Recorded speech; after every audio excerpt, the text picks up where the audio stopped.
algo maravilloso, pues... Aquí os dejo a Sol, que espero que le hagáis muchas preguntas. Bueno, primero ¿Para qué? que me escuchen primero. Sí, claro. Y luego me hagan Para las que se dé preguntas. cuenta de que habéis prestado atención. Que sí, por porque Dios. lo que nos va a contar es muy, muy interesante. Bueno, es curioso y es bonito y Pues claro que sí. pensar que vamos a viajar todos ahora en este momento al Antiguo Egipto.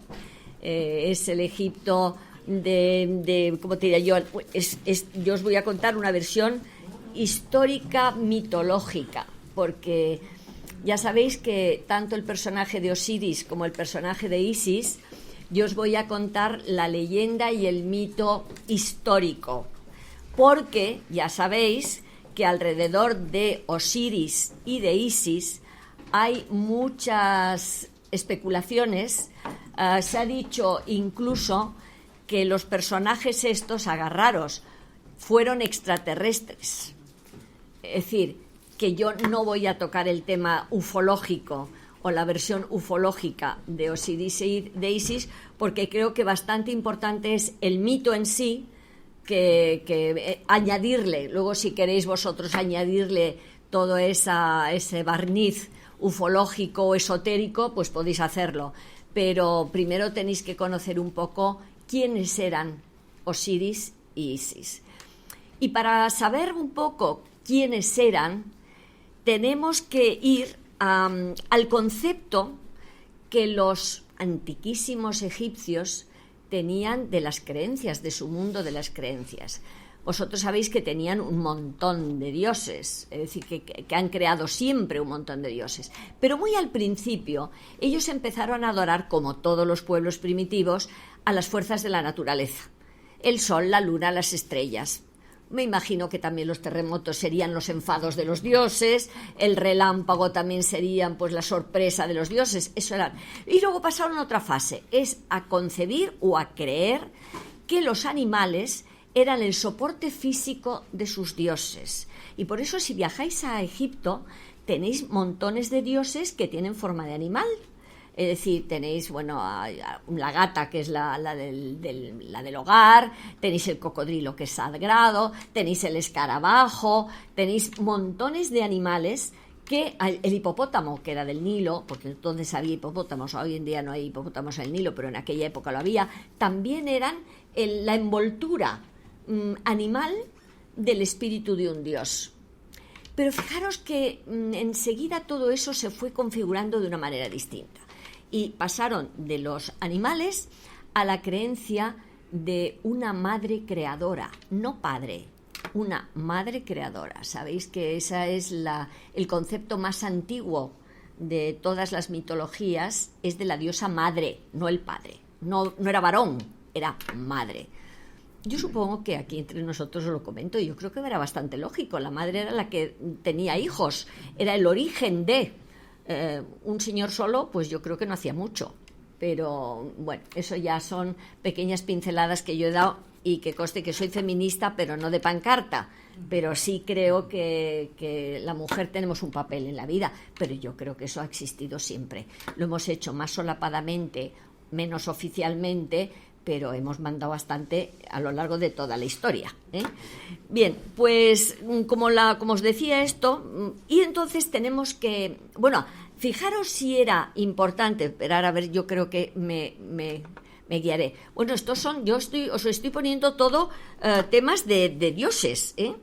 El Heródoto, que sabéis que era un gran viajero, no sé, me parece que Aldo me ha puesto aquí Heródoto. Heródoto era, ¿cómo os diría yo?, como el Jesús Callejo ese o Calleja que va de viajes por ahora que le vemos. Pues Heródoto era griego y era famoso porque viajó por toda la cuenca. Claro, dicen todo el mundo, no, el mundo conocido de aquella época era el Mediterráneo, toda la cuenca del Mediterráneo. Pero él lo escribía todo lo que veía. Y entonces cuando llegó a Egipto dice, uy, los egipcios, que hasta en el huerto les crecen dioses, porque se dio cuenta de que tenían, fíjate que estamos hablando de la época en la que, luego vamos a hablar, en la que Egipto era colonia griega, que eso se nos olvida, ¿eh? Es decir, el suelo de Egipto ha sido avalancha de muchísimas invasiones. Los hicsos, bueno, hay montones. Pero fundamentalmente los griegos, los romanos, los árabes, eso lo hablaremos en los cotilleos faraónicos, porque hay anécdotas de todas estas etapas muy, muy curiosas. Pero quiero que fijéis eso, que Egipto fue faraónico, pero llegó la invasión. Por eso habla Heródoto, porque Heródoto viajó allí porque él era griego, y entonces él contaba todas las anécdotas que él encontró en toda la cuenca del Mediterráneo, pero en este caso en Egipto. En los orígenes, estos dioses pertenecían, porque había, como os digo, muchos, y entonces lo que pasaba es que el Egipto estaba configurado en nomos, que se llamaban, que eran, imaginaros, provincias, ¿no?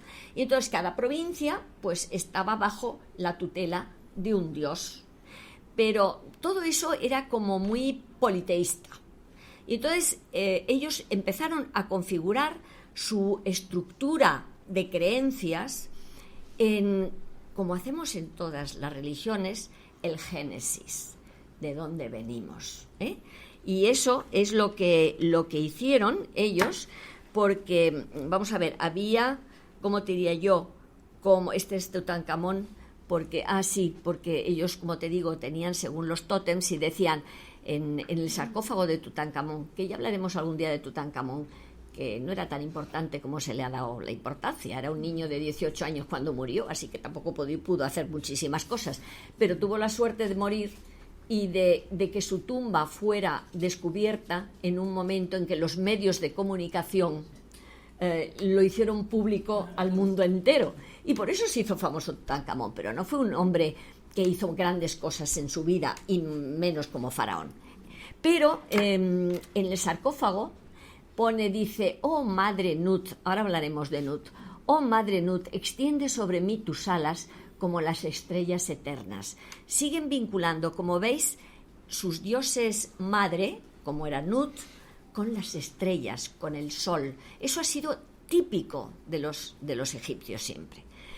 Pero para que comprendáis de dónde viene Osiris y Isis, tenemos que, ¿cómo te diría yo?, acudir a las dos grandes teorías de la creación del mundo que ellos tenían,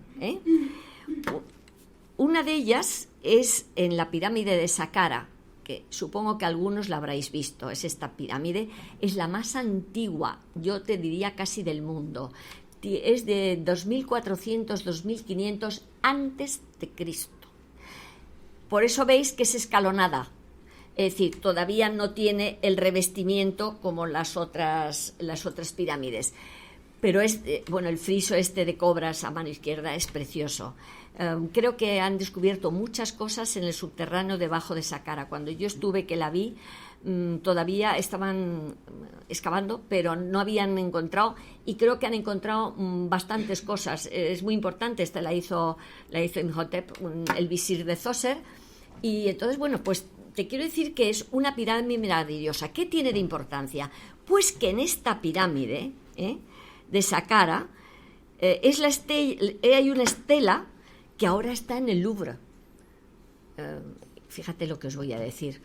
Yo, cuando me dicen que estas estelas, que la puerta de Istar, la famosa puerta de Istar, que todo esto está en el Louvre, en el British Museum, yo me quedo muy tranquila, porque ya habéis visto todo lo que ha pasado con las invasiones musulmanas en los países estos de Oriente Medio, y cómo sistemáticamente han destrozado toda la arqueología, que era de ellos, era su propia historia, pero como ellos no admitían nada más que desde que fue musulmana, todo lo anterior lo han destrozado, pero lo han dinamitado, Y el otro día leí en una revista especializada la cantidad de obras de arte que han saqueado de los museos, lo han estado vendiendo fraudulentamente para obtener dinero para su causa.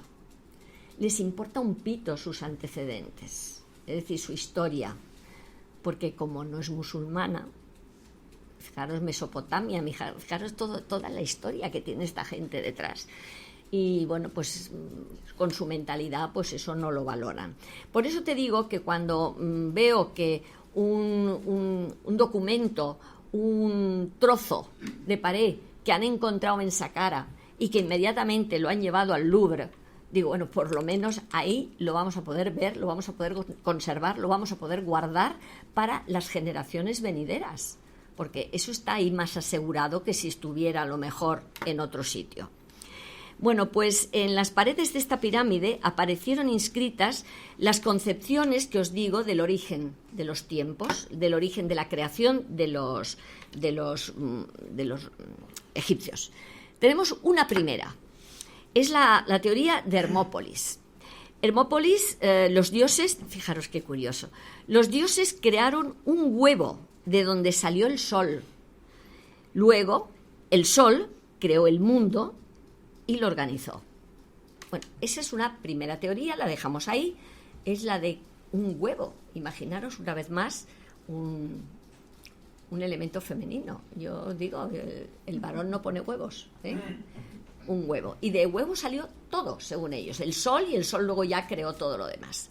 Y luego tenemos la otra versión, que es la que a nosotros nos interesa, porque es el origen que es Heliópolis. La teoría de Heliópolis, que es el centro religioso del Delta, donde luego estaría, pues imaginaros, Alejandría, bueno, toda la cuna de mucho conocimiento, es el lugar donde por primera vez se esbozó el derecho público, también es curioso, aquí en Hermópolis. Pero dijo, al principio solo existía el agua oscura y fría. Daros cuenta que los grandes científicos dicen que todos provenimos del agua. El origen del universo se originó en el agua. Pues estos ya decían que se había originado porque el agua era oscura y fría. El sol se autocrea. Fijaros qué cosa más curiosa. Es decir, el sol dice de repente, yo me voy a crear. También es un poco mítico este tema, pero bueno, yo os digo lo que ellos creían. El sol se autocrea y escupe a una primera pareja. Fijaros, el Adán y Eva egipcio lo escupe el propio sol. Y son Geb y Nut. Geb es el dios de la tierra y Nut la diosa del cielo. Fijaros, entonces, una vez que el agua estaba fría y oscura, se determina la tierra, y el agua ya estaba creada, la tierra y el cielo. Y es como si se dividiera el agua, el cielo y la tierra. Ya tenemos 3 elementos, pero a través de una pareja, de Geb y de Nut. Adán y Eva. Vamos a pensar. Entonces, esta pareja, ¿a quién tiene? Pues fijaros, 2 chicos y 2 chicas. Osiris chico, Set chico, Neftis chica, Isis chica. Pero claro, se casaron en Osiris con Isis y Neftis con Set. Ya tenemos 2 parejas. Pero, ¿qué simbolizaban esas 2 parejas? Porque para mí eso es lo más bonito del mundo. Bueno, pues, espérate, yo que no se me olvide pasar el trabajo que ha hecho el pobre Aldo, Hermópolis. Ah, no, pues, mira, ay no, voy al revés, qué horror. Hermópolis, aquí. Bueno, aquí me ha elegido una cosa un poco pintoresca, pero es para manteneros. Ya sabéis que la barca solar es con la que ellos iban cuando se mueren, van por el cielo hasta pasar al otro lado, porque durante la noche viajan y durante el día están aquí. Es decir, es que es como un viaje continuo, por eso solo se enterraban con las barcas, las barcas solares que se llaman. Bien, pero ¿quién eran estos personajes? Pues veréis. A Osiris, espera, no sé si me ha hecho un... Osiris, sí. Osiris, la divinidad máxima de Egipto. Bueno, pues este hijo de la primera pareja que se crea, pues podríamos decir que era el dios del bien, el dios por supuesto, de la bondad, de la fertilidad, ¿cómo te diría? Le dieron las máximas virtudes a Osiris. A Osiris le representan, como veis aquí, con una tiara, normalmente con los brazos así como una momia y verde, de color verde. En los frisos, en las pinturas, se le representa siempre verde. No sé si luego habrá alguna pintura de él verde. Mira, se me ha olvidado traer el Set, porque yo tengo en mi cuarto de trabajo, tengo una efigie de Set del mal y otra efigie de Isis, con las alas de golondrina, que es muy bonita. A Osiris le tengo, pero solamente de cabeza. Entonces, siempre que le veáis a una especie de, ¿ves?, de faraón, pero no era faraón, con la tiara, este es que le veo como muy humano a como ellos lo representaban, pero vamos a ver. Y a Isis. Isis, veréis, hasta ese momento, Isis era solamente, ¿cómo diría yo?, la mujer, pero cuando surge Isis, ya la mujer es también madre. Es decir, ya no solamente erótica, sino que también tiene la función de madre. Y entonces tenemos esa pareja maravillosa, diríamos que perfecta. Bueno, se dicen de ellos maravillas, tanto de Osiris como de Isis. Y bueno, luego tenemos al hermano de Osiris, que era el chico, que es Set, con la cabeza de un oso hormiguero. Me parece que no creo que lo haya puesto aquí. No, esta es Isis, ¿veis? Con las alas de golondrina. Porque es curioso, la representan de dos maneras. ¿Veis que en la cabeza tiene como un sillón, una silla? Porque el nombre de Isis en jeroglífico es una silla. Y luego la representaban también con alas de golondrina, de protectora. Hay en muchas tumbas que está el muerto, y está ella por fuera con las alas así, protegiendo al fallecido. Es decir, que la veis primero, Osiris, bondad, la agricultura. Había una cosa muy curiosa. Ellos identificaron a Osiris con el Nilo. ¿Por qué? Pues porque ellos lo que no acababan de entender es por qué el Nilo, que en primavera empezaba a bajar de nivel, cuando hacía más calor, es cuando venía la tromba de agua y anegaba todas las orillas.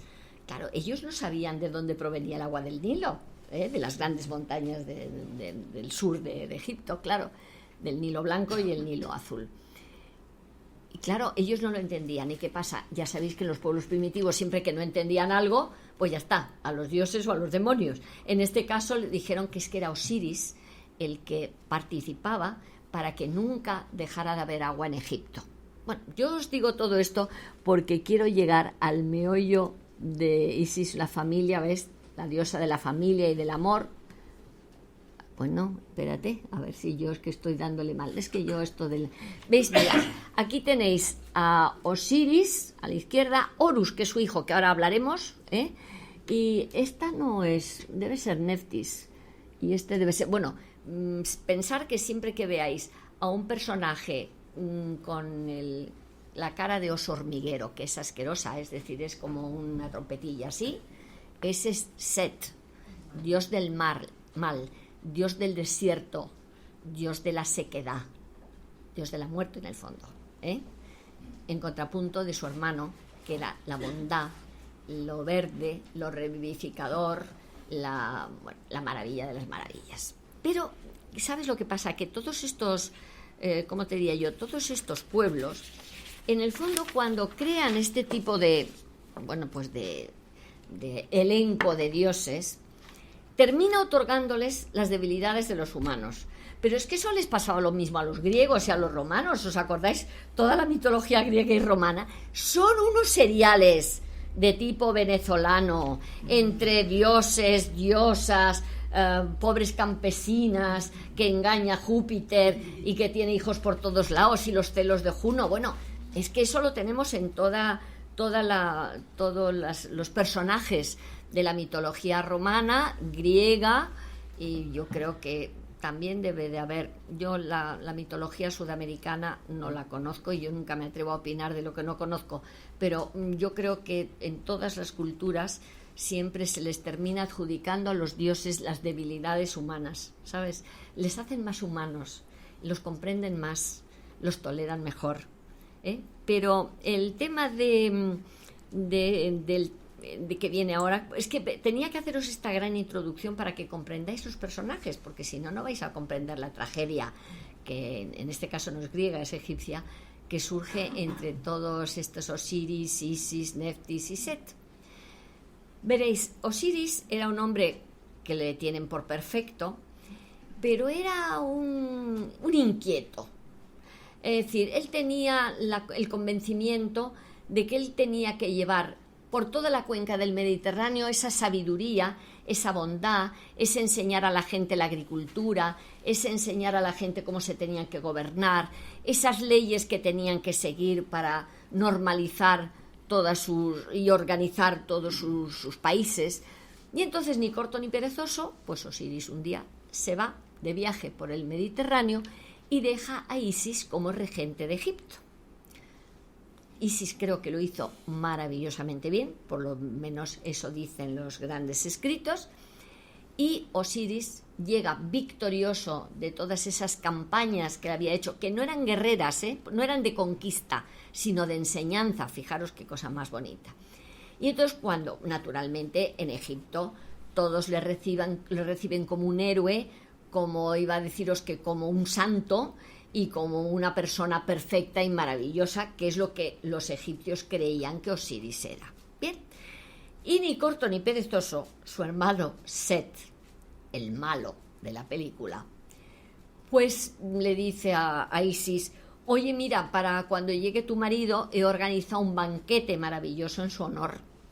Así que llama y convoca a todos la gente importante del gobierno y de Egipto para que presencien y disfruten de la llegada de mi hermano Osiris y de sus éxitos. En el fondo lo que era un envidioso increíble, ¿no? Y entonces, ni corto ni perezoso, es verdad, organiza el banquete. Y entonces llega Osiris y le dice: oye, que bueno, que estoy encantado de todos tus éxitos y mira, te he organizado este banquete y además he puesto como un premio. Dice: mira, es un cofre, un cofre grande, lleno de pedrería, una maravilla de cofre. Dice: y pienso que después del banquete, pues lo que voy a proponer es que aquel que sea capaz de meterse en el cofre, pues se lo lleva de premio. Dice: pero claro, yo no puedo ofrecer el cofre sin antes ofrecértelo a ti. Y yo quiero que tú intentes meterte primero en el cofre porque eres mi hermano, eres, bueno, el dirigente del país y por los méritos que has obtenido tienes que tener tú esa prioridad. Yo os diría que Osiris, además de ser bueno y de ser... pero era bastante tonto.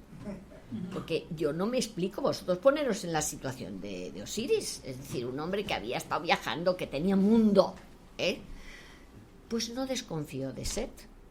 Y en efecto, tuvo lugar el banquete y se metió en el cofre. Y automáticamente, como estaba previsto, Set cerró el cofre, cogió el cofre y lo tiró al Nilo para que su hermano muriera, ahogado o asfixiado o lo que sea. Bueno, y aquí cuenta el mito que entonces Isis empieza a llorar, empieza a desesperarse, empieza a viajar por el Nilo hacia el delta, que es donde va la corriente, en busca del ataúd, bueno, no el ataúd, del cofre donde el otro había metido a Osiris. Y fíjate qué curioso, que navegando llega a lo que es hoy Libia, que pertenecía, el rey se llamaba Malandro, y que yo os hablo del mito, no penséis en la lógica, pero entonces ese cofre parece ser que se había enquistado en un árbol de este país y se había metido dentro de un árbol de erica, no sé qué tipo de madera, pero te hablan de la madera de erica. Cuando llega Isis, le dice a Malandro: por favor, que ahí está el cofre. Dice: oye, pero si es que yo, ese cofre que estaba enquistado era tan bonito que lo que quiero es cortar este árbol para que sirva de columna para mi palacio. Hombre, no, es que, vamos a ver, es que ese adorno que tú dices que tiene el árbol es el cofre donde está mi marido. ¿Pero qué dices? Bueno, total, que Malandro cede ante el encanto, supongo yo, de Isis y la pena de Isis y le da el cofre. Pero el mal estaba ahí, Set lo sabía. Y entonces fue, ni corto ni perezoso, Set, le volvió a arrancar a Isis el cadáver de Osiris, lo cortó en 14 pedazos y tiró los 14 pedazos al Nilo. Y tenemos otra vez el peregrinaje de Isis en busca de los 14 trozos de su marido. Imaginaros, yo no sé, imaginaros lo que tuvo que ser la búsqueda de 14 trozos del cuerpo de Osiris desperdigados por el Nilo. Bueno, el mito te dice que, oye, que poco a poco fue recogiendo todos los trozos, pero aquí viene lo divertido. Es que encuentra 13 trozos y el 14º, o el 14º trozo de Osiris era pues una parte muy importante de todo señor. Y entonces no lo encuentra, y entonces un oráculo de los dioses le dice que es que se lo ha comido un oxirrinco. Es que yo, de verdad, yo lo del oxirrinco es un pez mítico también, porque yo he estado en Egipto y he preguntado, oye, ¿tenéis oxirrincos? Me han mirado con una cara rarísima. Yo supongo que será un pez del Nilo, que a lo mejor en aquella época existía, o que lo llamaban así a la carpa normal y corriente. Pero el caso es que la pobre Isis recogió los 13 trozos, los envolvió en vendas, y de ahí dicen que viene el origen de las momias, porque ella lo que hizo fue sujetar los 13 trozos de su marido para configurar el cuerpo. Una vez que lo tuvo todo, digamos, liado, pues entonces ella empezó a rezar. Es que no sé, yo me estoy adelantando porque yo soy muy habladora y me adelanto a la... bueno, este es Set. Mira, ¿veis la cabeza de Set? Es asquerosita, es el oso hormiguero. ¿No veis? Este es la representación del mal. Luego hablaremos también de varias cosas. Este es Anubis, que es el dios de los muertos. Sabéis que es el que pesa el alma, lo habréis visto en algunos dibujos. Aquí está como si estuviera Osiris, que le estuvieran, ¿no ves?, envolviendo en las vendas, porque Anubis, que es en la cabeza de chacal, que es bueno, aunque tenga cabeza de chacal, pero es bueno, era hijo de Neftis, sobrino de Osiris, hijo de la otra pareja, del malo, digamos, y de Neftis. Neftis no le dan importancia en el mito, era la hermana de Osiris y de Isis, pero buena persona, porque le ayudó mucho a Isis a embalsamar al marido, pero no sé exactamente... perdona. ¡Ay, por Dios! Claro, es que es a la derecha. La leyenda de Osiris va más allá del espacio y del tiempo. Sí, pero yo os tengo que contar el final de la historia. Entonces, una vez que ella le pone todo con vendas y lo encaja, digamos, quitando el trocito que faltaba, porque eso era ya inevitable, pues entonces ella lo que hace es que se pone a rezar.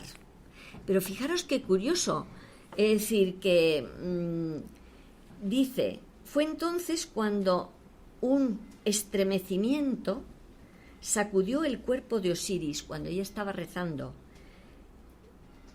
y pudo oírse su voz que decía, la voz de Osiris ya fallecido: oh Padre mío, a ver a qué os suena todo esto. Oh Padre mío, ven a mí. Y Ra, el dios, digamos, supremo de Egipto, oyó su llamada y Ra abrazó el cuerpo de Osiris. ¿No notáis connotaciones? Yo siempre en este mito también tengo muchas connotaciones. En este abrazo, Ra, el dios creador, y Osiris, el dios del bien, se unieron, contribuyendo desde entonces a una única divinidad. Es decir, que es como si Osiris se integrara en Dios Padre, en Ra. Sigo con las connotaciones, curioso también. Bueno, pero lo curioso también es que el amor de Isis, por supuesto, salvó a su marido, ¿no? Porque es ella la que empezó a rezar para que su marido transpusiera el umbral de la muerte. Fíjate, es como si le hiciera resucitar, en el fondo. Pero le dio una nueva vida en el más allá. Pero la historia continúa, porque inexplicablemente y una vez más, Isis, ya muerto Osiris, engendra un hijo, que es Horus.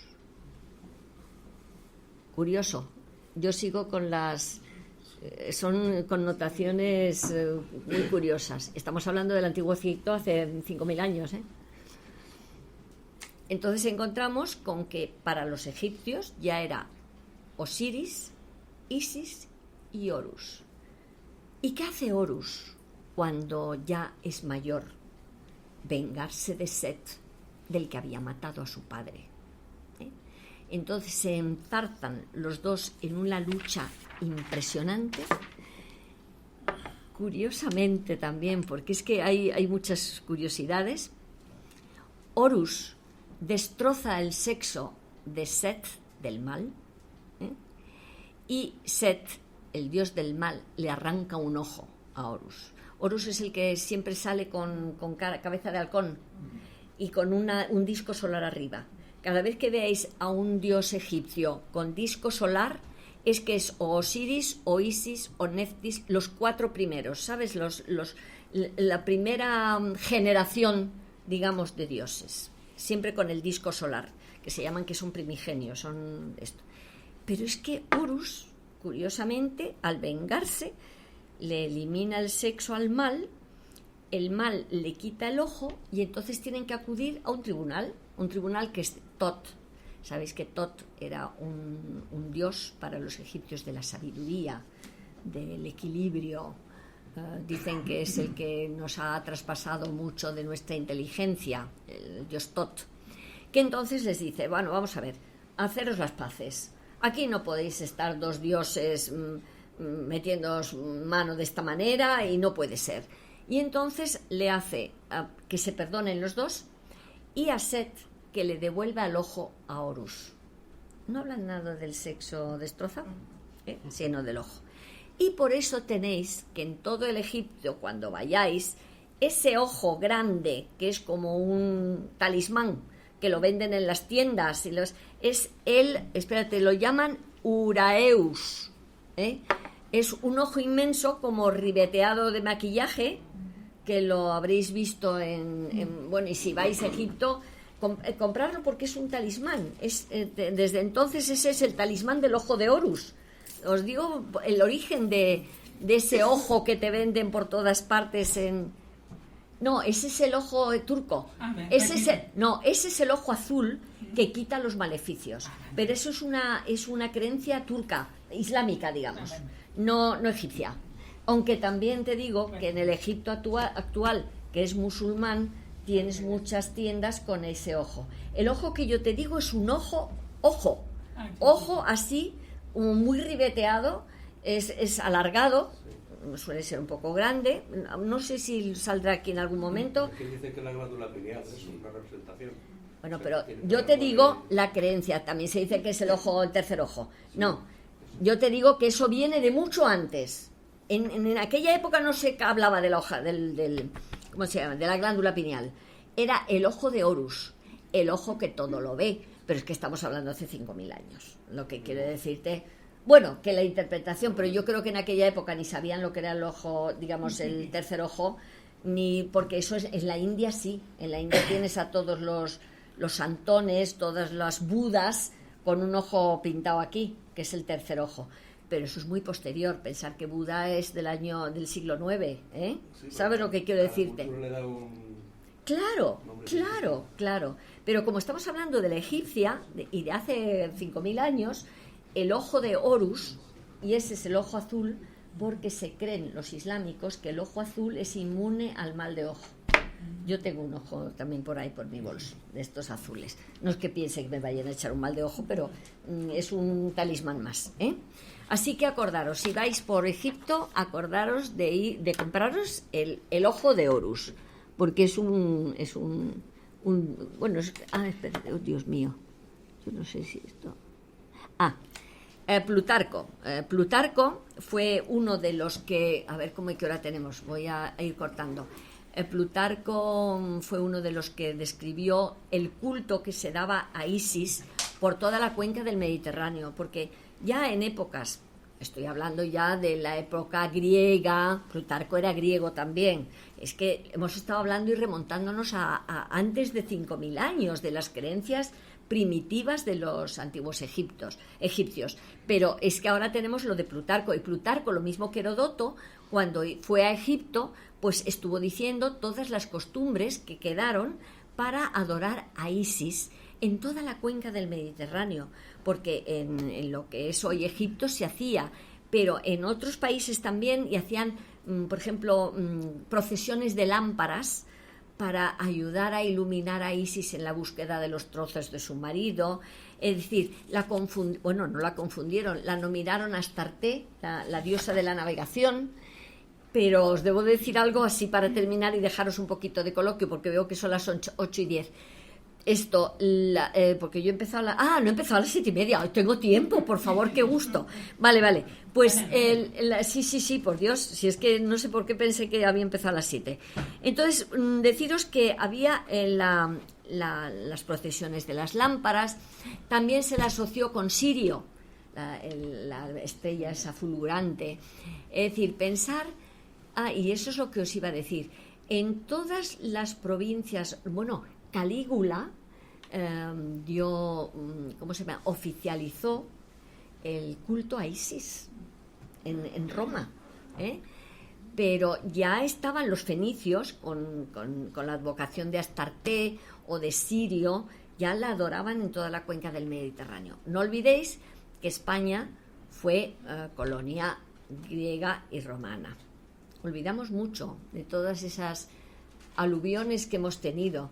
Se habla mucho de los 800 años musulmanes, pero es que hemos tenido fenicios, griegos, cartagineses, romanos. Aquí en la península tenemos conocimientos que nos vienen de muchísimo antes del siglo VIII. Es decir, ni se sabe, sobre todo la costa mediterránea ha sido, aluvión. Pero deciros que como curiosidad, en la parte gallega nuestra se han encontrado yacimientos arqueológicos con adoración a Isis, porque claro, seguramente venía de manos de los guerreros romanos, porque a Isis, como era la mujer diosa, la mujer benefactora, era para ellos, a los niños los colgaban la figura de Isis para protegerles, por ejemplo, de las picaduras de los escorpiones. ¿Sabes lo que quiero decirte? La figura de Isis para ellos era como una santa bendita nuestra milagrosa, Es decir, la creían a pies juntillas. Fíjate, no tenían tantos símbolos de Osiris como de Isis. Yo creo que a Isis la dieron una importancia tremenda, quizá porque románticamente el hecho de que ella fuera la que consiguiera ensamblar el cuerpo de su marido y con sus rezos volverle a insuflar vida a través del dios padre Ra, no sé, la tienen muy idealizada a Isis.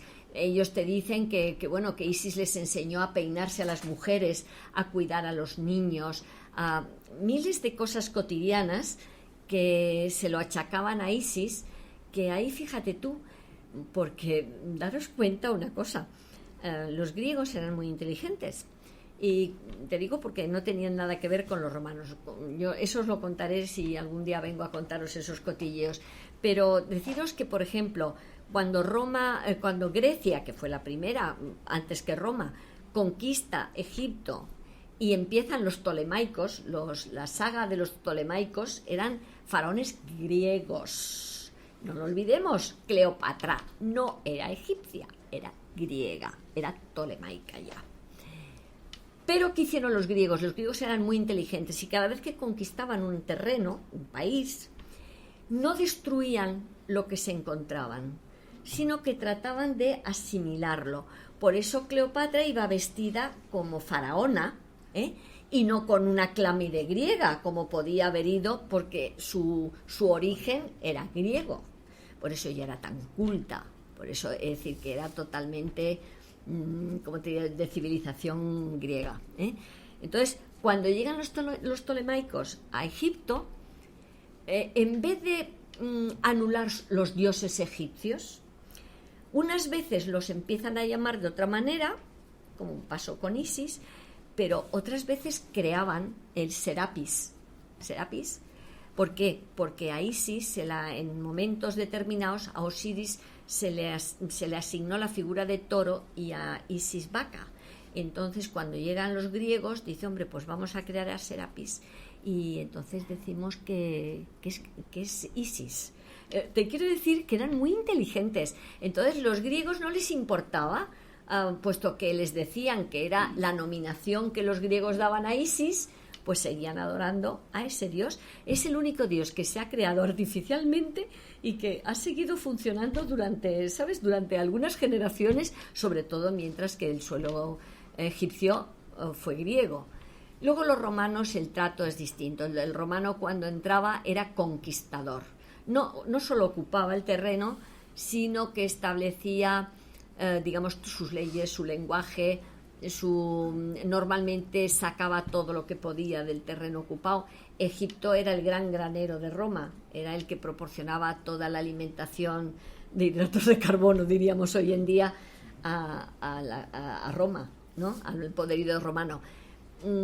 Vamos a ver, yo pienso que ellos siempre cogían, hombre, daban también, porque daban las leyes, todas las legalizaciones romanas, todo esto, pero también solían dejar esquilmado el país que ocupaban, cosa que los griegos eran mucho más ecuánimes en sus invasiones. Por supuesto que utilizaban el territorio, pero más como estructura geofísica, es decir, como de utilidad geofísica y estratégica para sus movimientos por el Mediterráneo.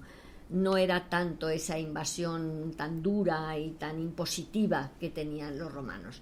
Pero bueno, yo os digo todo esto para que cuando vayáis al suelo egipcio os van a enseñar, claro, todas las cosas egipcias, pero pensar que si os dais cuenta, cuando os enseñen los famosos templos, hay templos como Karnak o los otros que son muy primitivos, son muy egipcios, pero por ejemplo tenéis Philae, que es totalmente con una gracia, una ligereza en su construcción, que es totalmente ya griega y luego fue romana.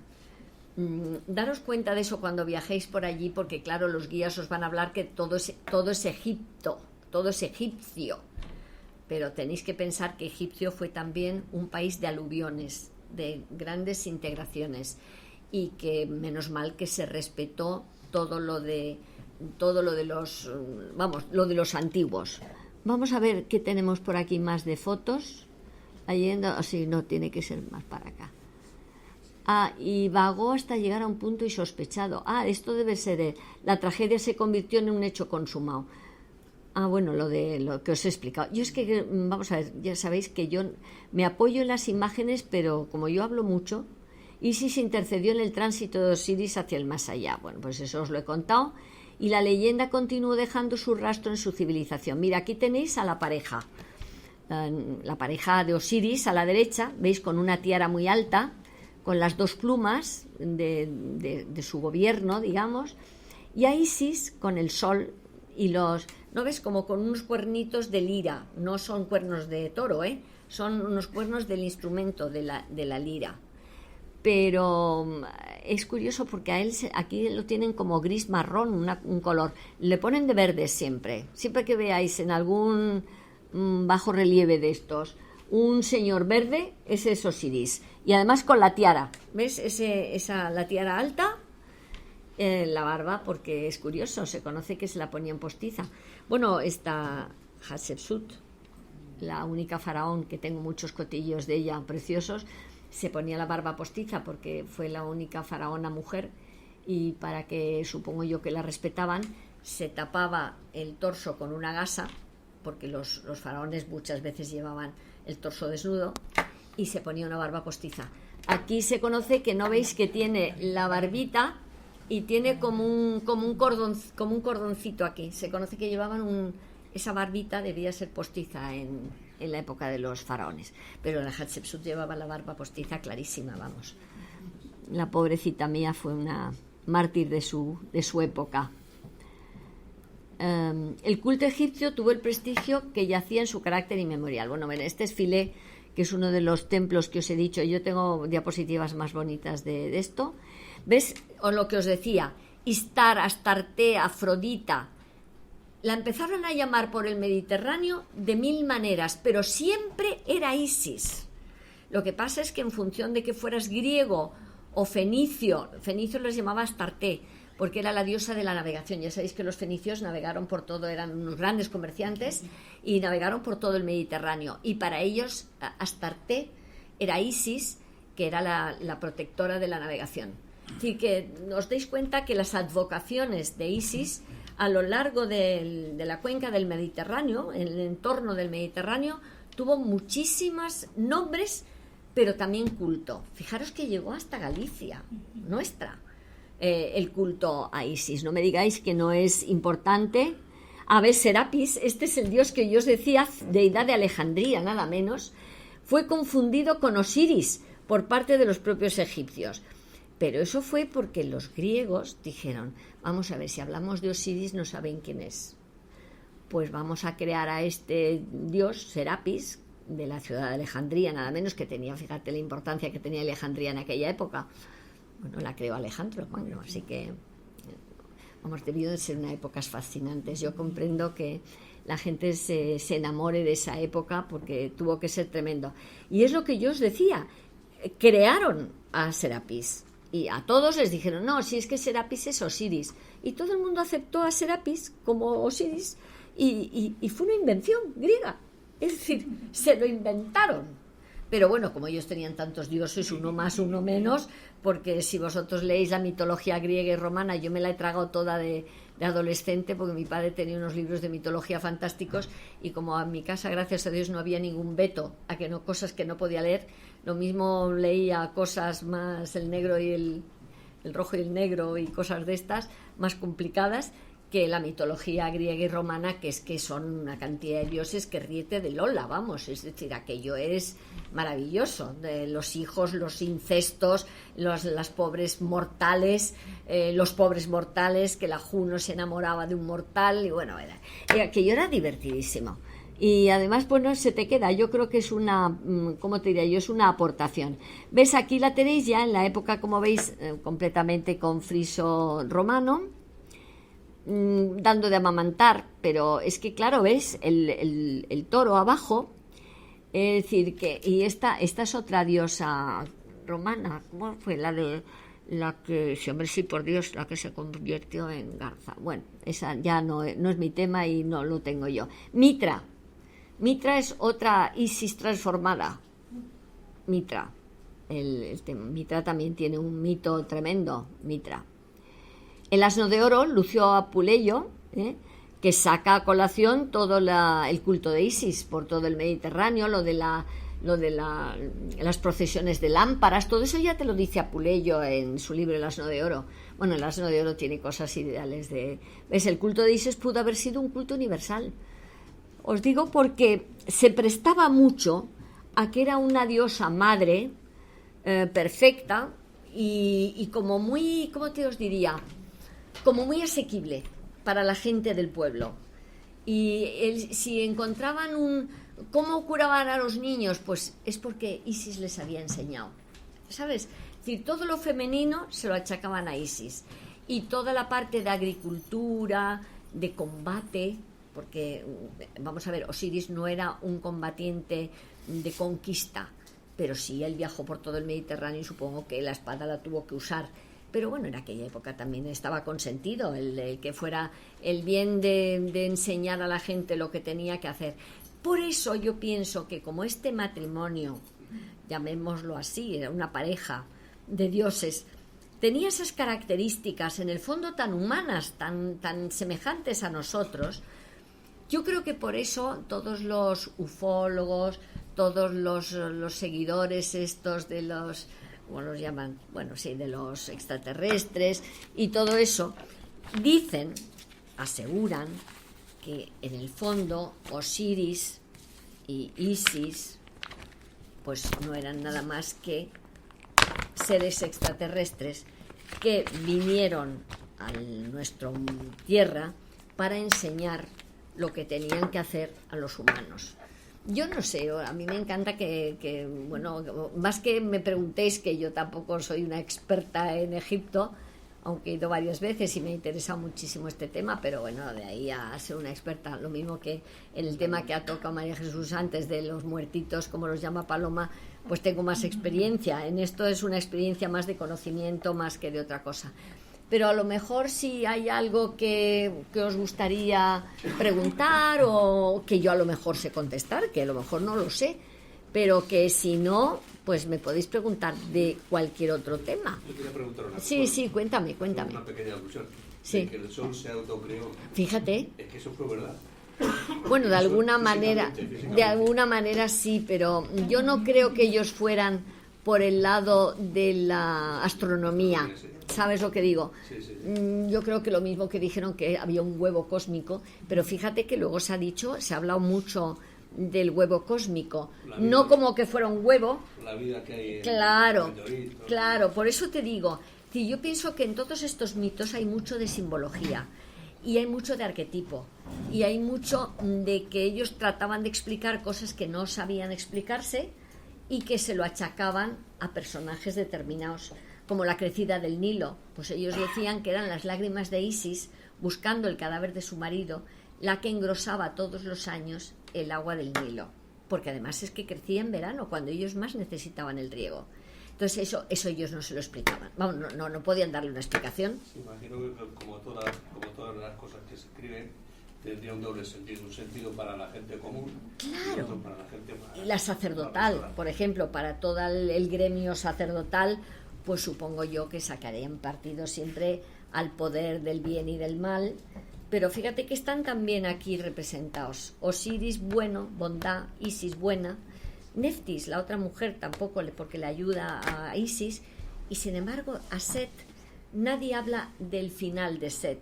Vamos a ver, a Set nada más que le castigan de que devuelva el ojo a Horus, que le había arrancado, pero no vuelven a hablar para nada del Set, del mal en el fondo. Y el mal yo pienso que no se pudo vamos a ver, esfumar, ¿eh?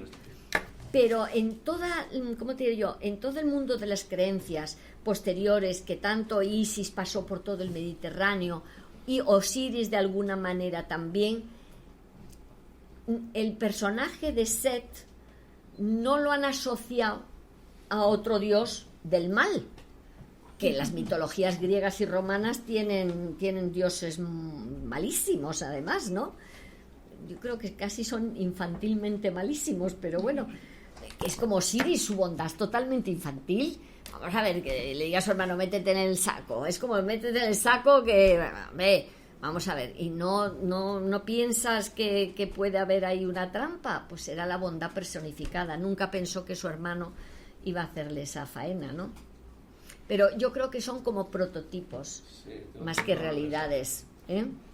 Suele tener doble mensaje todas estas cosas. Todo. Para entenderlo habría que trasladarse un poco Claro, a esa época, a esas circunstancias, qué hicieron con ese personaje de Isis como madre y como, fíjate, tenía hasta rol de curandera, ¿no? De niños y esto, llevaban su amuleto, el amuleto del ojo de Horus, que todo lo ve también, el amuleto de ella, de Isis, para curarse de las picaduras de escorpión y de las enfermedades. Bueno, pero yo creo que todas las culturas tenemos estos amuletos y estos significados. Vamos a ver, que conste que yo soy persona creyente, pero en el fondo, si yo me pongo una medalla o me pongo un crucifijo, es porque pienso en la protección que me da. Entonces, en el fondo estamos haciendo lo mismo. Yo pienso que hay un sincretismo. Hay un sincretismo en todas las religiones, porque yo cuando muchas veces hablo de Paloma, que ella sabe mucho más que de la cultura egipcia, de otras culturas, porque es lo que ella, de la cábala y de todo esto, y me dice, Sol, pero si es que esta familia de Padre, Madre, Hijo, la tenemos en el cristianismo, Padre, Madre, Hijo, en el hinduismo, Brahma, Shiva, Vishnu, pero si es que lo tienes en todas las... Filosofías o religiones. Claro, ¿sabes lo que digo? Tienen esa especie de creencia primigenia. Caminos paralelos que llegan al Claro, mismo fin. pero si es que eso es lo que hablamos. Mira, perdonar que os voy a poner un ejemplo tonto, pero es que yo soy la que contesto el correo de la página nuestra, ¿no? Y ayer me llama un señor, no sé si era señor o señora, para el tema es lo mismo, que me dice que está muy preocupada porque quería saber qué opinaba yo de que los cuerpos no pueden descansar si no se han enterrado en terreno sagrado. Y le digo yo, vamos a ver, o si no se les ha enterrado. Digo, vamos a ver, todos los cuerpos que mueren hay que enterrarlos, pero ya no por un problema de creencia, es por un problema porque nos pudrimos. Y entonces no hay más remedio que enterrar o quemar, porque si no, le decía yo, fíjese usted, es que si no es una porquería. Vamos a ver, por lo tanto el enterramiento, digo, pero es que vamos a ver, los judíos se entierran con su ritual, los árabes con su ritual, los cristianos con su ritual, vamos a ver, y los budistas con su ritual, porque cada religión y cada mundo de creencias entierra a sus muertos de una manera o de otra. Por ejemplo, a mí me encanta cuando viajo por ahí ir siempre a los cementerios, porque es que te dan la clave de las creencias del lugar. Es que es muy curioso. Yo he estado en lo mismo en Asia, te quiero decir, en cementerios, como en cementerios, bueno, por supuesto si vas a Arlington también, pero cristianos, musulmanes, budistas, y todos tienen, ¿cómo te diría yo? Revelan lo que los familiares de esos que están allí creen y han hecho, pero todos es lo mismo. Ahora, pensar y preguntarme en un correo que si no ha muerto en tierra sagrada ese pobre señor, pero si vamos a ver si ese señor tampoco está ya en el cuerpo. A ver, el cuerpo lo dejas aquí y además se pudre, es una porquería. Nos pudrimos. Esa pregunta porque no piensa eso. Claro, pero yo como sé por dónde va, pues claro, yo le digo, y ya no me atrevo a decirle lo de Gaona de que la conciencia está fuera del cerebro, porque entonces le descoloco. Pero vamos, le dije, vamos a ver, es que no hay más remedio que enterrar, pero no porque sea terreno sagrado o no terreno sagrado, es que hay que enterrar un cuerpo muerto, ¿eh? Así que bueno, os comentaba ese ejemplito, que es muy tonto, pero que no tiene de verdad nada que ver con lo de la Osiris, qué horror. Bueno, me tenéis que hacer alguna pregunta, porque yo es que me pongo a hablar y se me va. Disculpa, no. Sí.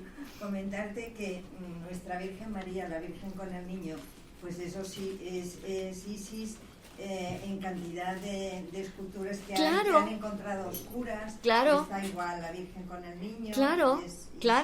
Pero si es que por eso os lo comentaba, de las connotaciones que tiene. Es decir, que cualquier imagen de una mujer con un niño, pues para nosotros, claro, por nuestra cultura, lo identificamos enseguida con la Virgen María y el niño.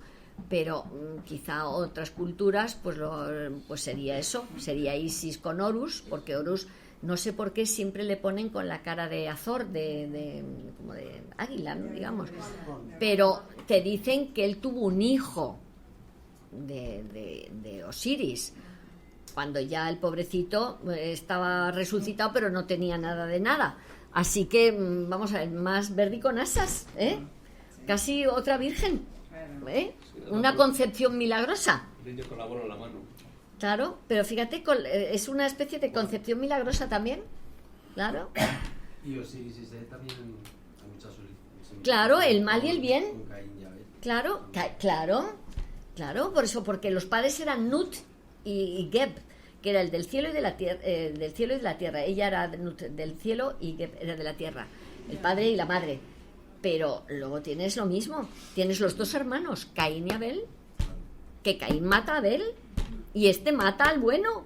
Sí que es todo, por favor. Yo es que de verdad, cada vez que vas cumpliendo años y vas leyendo y vas aprendiendo y vas tal, pues dices, pues si es todo lo mismo con distintas palabras. Es que dice también que lo de Egipto puede ser también un reflejo de la antigua Mesopotamia.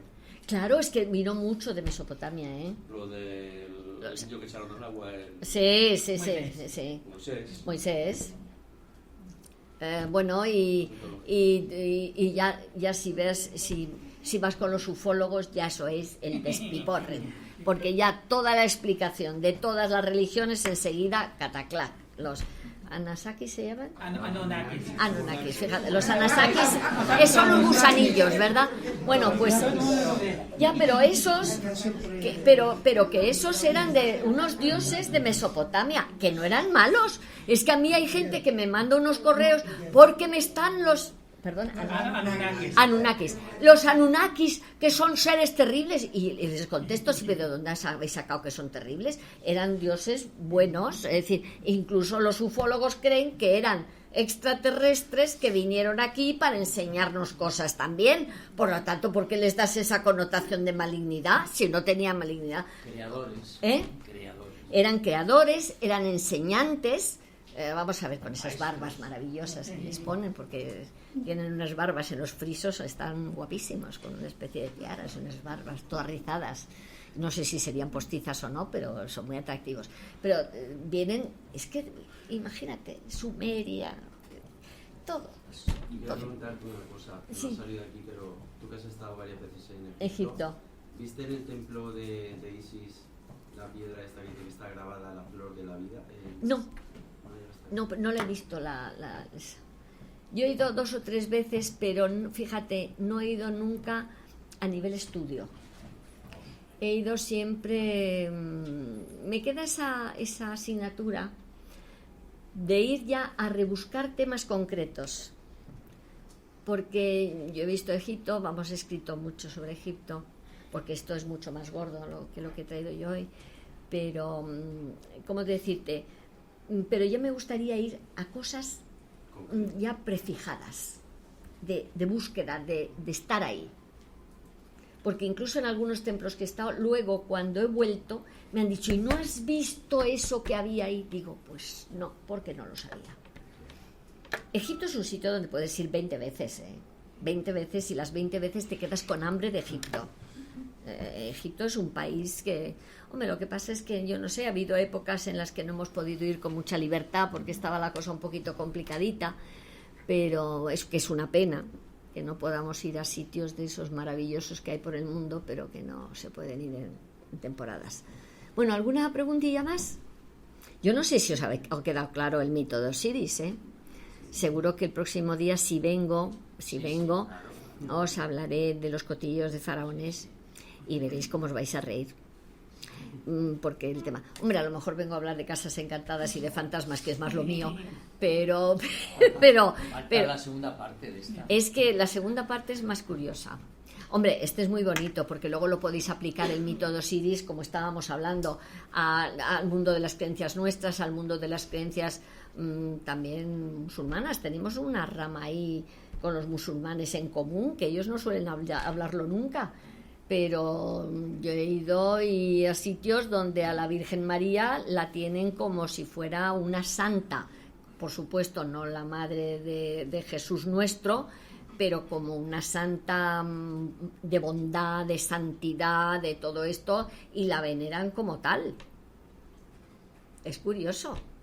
Y a Jesús pues como un gran profeta, por supuesto.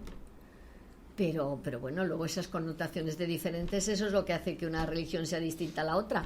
Pero ¿por qué hemos nacido aquí? Yo soy muy tranquila, y yo tengo el mundo de las creencias porque he nacido aquí y me he formado aquí. Pero si yo hubiera nacido en Irak, pues sería musulmana, o en Marruecos. Y si yo hubiera nacido en Japón, sería sintoísta. Vamos a ver, lo que no se puede decir es que solamente yo me voy a salvar. No. Por lo menos ahora no hay anatema, nadie me está oyendo, pero a mí, estaría yo ya en la hoguera, claro. Y para eso no hace falta las etiquetas, para salvarse. Claro, todos vamos aún más allá con un bagaje que lo que has hecho aquí. Cuando a mí me dicen, no sé qué, no, perdona, no te preocupes tanto de tal cual. ¿Qué has hecho aquí? Porque es de lo único que vas a rendir cuentas. No de otra vida, porque claro, a veces me preguntan, ¿la otra vida? Digo, vamos a ver. Tú deja la otra vida, porque ahora estás en esta. Y de esta, una página distinta. Claro, y de esta es de lo que vas a tener que rendir cuentas. no de la vida que has podido tener anteriormente, sino de lo que te ha tocado vivir aquí. Por lo tanto, no te obsesiones con tonterías, que es que todavía arrastras del otro lado. Es que tú no sabes, la gente muy obsesiva, ¿eh? Sí, no, a nosotros también nos escuchan. También nos llegan obsesos. Sí. Es que las obsesiones en este mundo hay que tener mucho cuidado, ¿eh? Que bastante complicadita es la vida. Pero Sol, para todo esto viene dado por la falta de conocimiento. Claro, falta de información. Claro. Es decir, cuando hablamos de personas ignorantes, no estamos diciendo personas que no sepan leer o escribir, No. sino que les falta el conocimiento espiritual que precisamos todos para nuestro avance. Para nuestro avance, para tener una comprensión para los demás, para muchas cosas. Es decir, que sí, que... Es un despertar. Pero fíjate que también tú lo sabes. Tú llevas una vida, a mí me ha pasado, una vida joven en la que normalmente pues es estudiar, no sé qué, trabajar, ser buena hija, formarte. Yo en mi caso, claro, casarme enseguida, 3 hijos, no te da tiempo a plantearte nada porque estás inmersa en una realidad con una responsabilidad que no te hace ver otra cosa.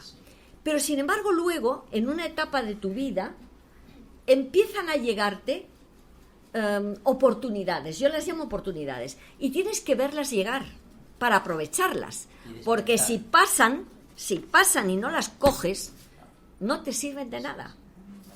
Y yo sí he tenido esa suerte de que ha pasado muchas personas y situaciones que me han hecho aprender muchísimo.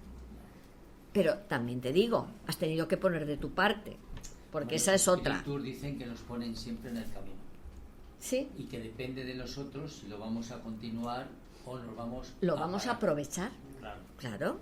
Pero ellos siempre ayudan en ese aspecto, porque ellos también quieren que nosotros despertemos. Pero si yo creo, Manuel, que nos están ayudando continuamente. Siempre. Yo es cuando la gente dice, pues ha muerto mi padre, mi madre, no sé qué. Digo, yo ya tengo, casi todos los tengo al otro lado. Claro. Sí, yo ya me estoy quedando sola. Claro. Yo soy hija única encima, fíjate tú. Claro. Mi padre, mi madre, mi marido, primos, todos. Yo ya me he quedado, por mi parte, sola. Por parte de mi marido, sobrinos, pero que no es lo mismo, es otra generación, tal. Pero mío, pues ya está. Pues te ha tocado vivir eso. Sí. Pero todo eso te ha enseñado. Cada muerte o cada fallecimiento, que haya falta de un ser querido, te ha enseñado. Yo supongo que a vosotros también. Siempre y cuando la actitud vuestra, claro. Porque si te pasa un problema de esos y te rebelas, estás perdido. Lo que tienes es que tragártelo y asumirlo. Que duele un porrón. Asimilarlo. Y comprenderlo y luego te sirve de enseñanza. Con el paso del tiempo es un aprendizaje, te das cuenta de lo que te ha supuesto esa falta. Claro que sí, y has llorado mucho y lo has echado en falta y tal, pero también si tú tienes cosas dentro te anima a seguir adelante. Y yo pienso que que yo no sé si estarás de acuerdo, pero yo como pienso que cuando llegue allí pues tengo desde mi perro maravilloso a mi padre, a mi marido y a toda la parentela que ya me ayudarán de alguna manera, pues ya está. Como si acudieses a una ciudad distinta, sí, lo conoces y te están esperando en el aeropuerto. Eso espero, porque claro, la teoría te dice eso, sí. Pero como no has llegado todavía allí... Es el merecimiento. Ya, bueno, pero el merecimiento de la llegada la tienes siempre. Luego otra cosa es que tú tengas ya luego que derivar tus cositas y tus aprendizajes y tus cosas. Pero esa primera llegada, yo creo que todas las comunicaciones te dicen, estamos pendientes de... y yo tengo, familia mía, de que han visto a una a su marido, el otro a su madre, a los pies de la cama 24 horas antes de morirse. Es más que mi marido... de la sintonía. Mi marido no quería ni oír hablarme de esto porque, claro, yo iba a ver a una persona que estaba mal y en cuanto me decían, pues sí, fíjate, ha perdido la cabeza porque está viendo a su marido en los pies de la cama, yo digo, madre mía, 24 horas 48. Sí. Llegaba yo a casa, digo, la tía Lola... Ya. 24, 40. Ya estás tú con lo mismo, porque mi marido era médico y de estas cosas nada, tenía terror. Y ya estás tú lo mismo. Digo, no, si yo lo mismo no, yo es que te digo que ya verás. Y en efecto. Y otra prima mía, carnal, voy a verla al hospital y la veo, no estaba mal, la estaban haciendo revisiones, tenía el corazón mal desde luego, y estaba muy caída. Dice, hija, es que cada vez que cierro los ojos veo a mis a mis padres. Era solterona, no tenía familia directa, tenía sobrinos. Y le digo, hija, es que no cierres los ojos. Y dice, no, es que yo creo que cuando ya los veo sin cerrar los ojos. Y yo decía, madre mía de mi vida. Llego a casa, lo mismo, le digo, Lolita, en la mañana no pasa. Ya estás, es que tú siempre con lo negativo. Digo, si esto no es negativo, es evidente. A las 8 de la mañana me llamaban para decirme que se había muerto. Es que yo ya tengo una casuística por mi edad, que cada vez que me dicen una cosa de estas, es que no falla. No, y el conocimiento. Pero que te vienen, en un caso los padres, en otra el marido, que se llevaban maravillosamente bien. Ella se murió, el marido, y dijo que ella no tenía ganas de vivir, así de claro, una tía mía. Y se murió a los 6 o 7 meses de morir el marido. Te quiero decir que, y me decía que es que veía al marido a los pies de la cama. Dice, aquí te estoy esperando. Claro, la vino a recoger, porque era bastante, ¿cómo te diría yo? No, pero sobre todo para dar consuelo. Bueno, dar consuelo, yo creo que ánimo para el paso, ¿no? Claro. Tú entiendes, vamos a sonsacarle, ya que le tenemos aquí, sabe más que yo esto, pero claro, es decir, cuando tú llegas allí, hombre, a no ser que no te des cuenta que te has muerto, que es una de las frecuencias de que se queden por aquí pululando muchas veces, y los pobres, pero que tampoco entiendo muy bien, bueno, pues quizá por esa ignorancia, porque, vamos a ver, yo creo que si estoy en una situación en que no me ven, que no me oyen, no me cambio de ropa, no me ducho, no como, no duermo, pues algo está pasando. Están muy marcados ellos a esa idea y no se preguntan siquiera si se tiene que cambiar de ropa o no. Pero el tiempo para ellos no pasa. Claro, es el tiempo y espacio. Porque muchas de las veces cuando se presentan en las reuniones y los adoctrinadores preguntan al espíritu, pero a ver, el último recuerdo que tú tienes, ¿has comido? Pues no sé. ¿Y has visto a tu mujer hace mucho, a tus hijos? Pues yo creo que sí les he visto, no sé. Sí, no sé. ¿En qué época te dicen que no sé? Hombre, ¿en qué época voy a estar? ¿En el 2012? O en el 2008 o 1900 no sé cuántos, ¿no? Sí, te dicen una época. Y entonces te están dando unas cifras en las cuales ellos han quedado imantados en aquel tiempo. El tiempo no ha pasado para ellos. Han estado adormecidos durante mucho tiempo. ¿Tú crees que adormecidos o despistados? Yo los llamaría despistados. No, hay ambas cosas. Adormecidos porque la gente, nosotros no pasamos al otro lado y ya empezamos a caminar. Nosotros pasamos por un tránsito de un tiempo en el cual estamos totalmente inconscientes, adormecidos, y tardamos también en despertar. ¡Ay, qué horror, qué poco apetecible! Yo con lo activa que soy, en cuanto pasa al otro lado salgo corriendo a donde sea. No, porque el cambio no es tan no es cambio estructural, del morfológico. El espíritu tiene que acomodarse. Aparte de que hay muchos espíritus que tienen que pasar por hospitales, por clínicas, pero es para cargar energía, porque si han muerto de enfermedades largas y tal, se quedan sin energía. Tienen que reparar. Eso sí lo sé. Entonces, durante todo ese tiempo están adormecidos totalmente, como si estuviesen con la anestesia, prácticamente igual. Entonces pasa ese periodo, ya cuando empiezan a despertar, entonces ya es cuando empiezan a conocer la situación que tienen.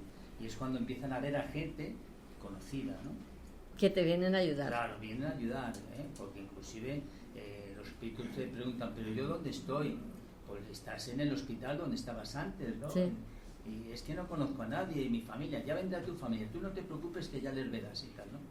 Entonces tienes que ir un poco acomodando. Yo me acuerdo uno que tuvimos en un hospital aquí muy importante de Madrid. Bueno, tuvimos bastante cola de gente, pero había uno que es que empezó a chillar, ¡enfermera! Sí. ¡Enfermera! Y le decimos, pero espérate. Sí. Es que no me hacen caso las enfermeras, que me duele mucho y que no me hacen ningún caso. Y nos miramos todos a ver a este cómo le manejamos, porque no se ha dado cuenta que se ha muerto. Y entonces sigue llamando a la enfermera y con un carácter, con un genio, pero no malignos, no malos, sino pues el carácter que tenían. Total, que ya le empezamos a decir, oye, pero bueno, relájate, porque la enfermera ahora no necesita nada. Es que me duele mucho. Y Paloma empezaba a decirle, porque Paloma es un poco la ayudante, como tú llamas, ¿no? Y le dice, no, vamos a ver, a ti realmente, tú piénsalo bien, a ti no te duele ya nada. Lo que pasa es que parece que te duele, pero vamos a ver, ¿tú dónde estás? Pues es que yo estaba en el hospital y claro, la enfermera hace tiempo que no me viene a ver, que no viene. Bueno, pues tú no sabes la delicadeza para irle diciendo hasta que se convenció que estaba muertito, como dice Paloma. Y ya una vez que les convences que están muertitos, pues hijo, coge el camino que ves por delante. Pues yo no veo camino, sí, le dice Paloma, sí, tú mira bien y verás cómo ves un camino que viene, algunas veces vienen a buscarles, pero estos tan rebeldes ya les enjaretamos directamente al camino, que vayan por el camino, que ya se encontrará con alguien, porque claro, el problema está en que se te quedan aquí, y lo que queremos es que por lo menos empiecen a caminar. No, este ya estaba aquí, o sea, este que estás contando tú es que ya estaba aquí. Estaba aquí todavía. Estaba todavía aquí. Con esa idea, con ese pensamiento, esa imantación de los últimos momentos de expiación. Ahora también te digo, algunos nos dan las gracias antes de irse, sí, son encantadores, cuando ya ven el camino o ven a alguien que viene, porque vienen las personas más insospechadas. Nosotros pensamos que decimos, esta es su mujer, vino un cura que la había bautizado. Y dice, uy, si es don fulano. Y nosotros diciendo, oye, ¿y quién es don fulano? Y dice, sí, hombre, sí es el que me bautizó, sí le conozco mucho. Y fue el que vino a recogerle, no la mujer. Te quiero decir que a veces vienen personajes que ellos han conocido, pero que no son precisamente los más allegados. Y otras veces vienen a dar las gracias por la ayuda que habían recibido. Sí, no, a nosotros como no seguimos en el caso, pero cuando ya se van por el camino, se vuelven y nos dicen adiós y gracias. Porque ellos ya se notan muchísimo mejor en cuanto ya saben a dónde dirigirse. Hay algunos que son agradecidos y dicen, bueno, en cuanto tenga oportunidad voy a venir por aquí para... Claro, pero es que vosotros tenéis sede fija. Vuelve y nos cuentas qué tal te va por ahí. No, bueno, eso a los nuestros les tendríamos que decir, claro. Pero fíjate tú si se nos presentan en un momento un poco adecuado, vamos. Oye, que vienen espíritus también, como explicaba María Jesús, espíritus muy difíciles, ¿eh? Ojo, ¿eh? Pues fíjate, nosotros no. Quizás, ¿sabes por qué? Porque cuando empezamos siempre las sesiones, quizás nosotros tenemos ya una preparación positiva. A ver si me entiendes. Es un poco lo que decíais. Es la sintonía. La explicación física es que como ellos tienen una composición energética de una vibración más alta que la nuestra, cuanto más perfectos son, más la velocidad de los átomos es más grande, la vibración es más alta. Entonces, si tú contactas con entidades que tienen una vibración todavía baja, esos son los que son como más pesimistas, negativos, pero tampoco nosotros no tenemos experiencia de ninguno malo, ¿eh? Pues vengativos, bueno, pero con toda la razón, alguno violento sí que se manifiesta, pero también tienen derecho también a que se les ayude. Claro. Porque la misericordia de Dios nos liga a todos, ¿eh? Nosotros hemos tenido más, fíjate, rencorosos, vengativos, con unos sentimientos de culpa tremendos. Hubo uno, perdón, que lo primero que oímos fue perdón, ¿qué te pasa? En un ambiente además que no era religioso, ¿sabes lo que digo? Bueno, este era un pederasta, había sido un pederasta en el siglo XVIII, había sido canónigo y director de un colegio de chicos. ¿Y sabéis por qué se había quedado? Porque tenía miedo de ir al otro lado a que le pegaran los chicos que él se había portado mal. Iban a esperar allí.